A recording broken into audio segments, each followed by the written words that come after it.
Bienvenue à tous sur notre chaîne YouTube Le Guide WordPress. Vous souhaitez en apprendre beaucoup plus sur ce vaste univers de plugins, de thèmes, de scripts, de tout ce qui peut référer à WordPress? Ne vous inquiétez pas, nous allons tout vous expliquer. Je suis Lilian et je serai votre guide tout au long de cette vidéo.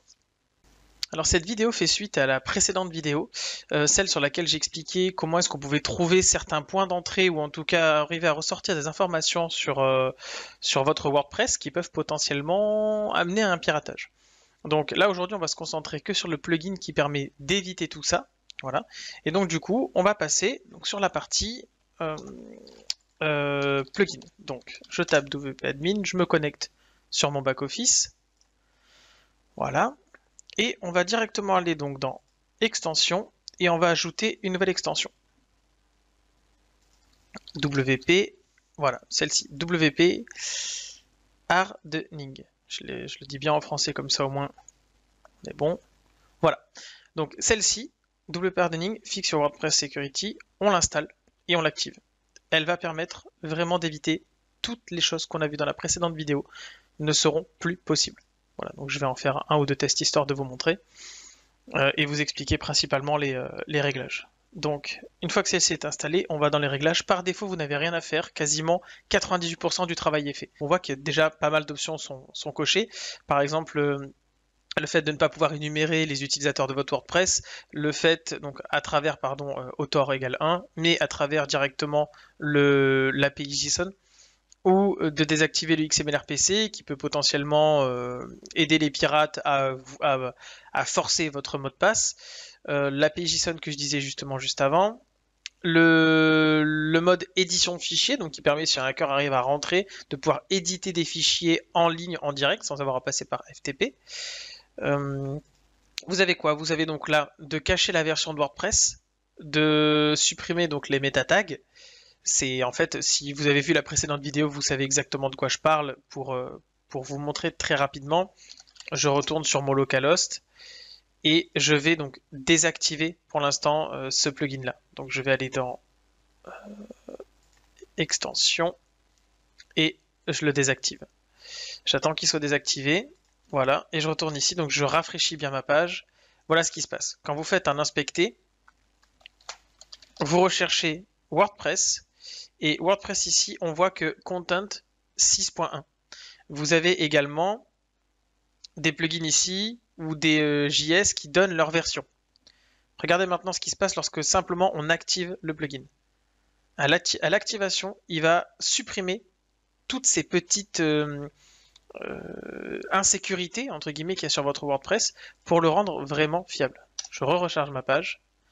Regardez maintenant, je cherche WordPress ici. Je n'en ai pas. Alors si, WordPress. Voilà. J'en ai plus que 1 sur 15 et pas 1 sur 16. Je regarde ici, je n'ai plus la version de WordPress. Entre le 1 et le 2, je ne l'ai plus. Donc déjà, je ne trouve plus ma version de WordPress.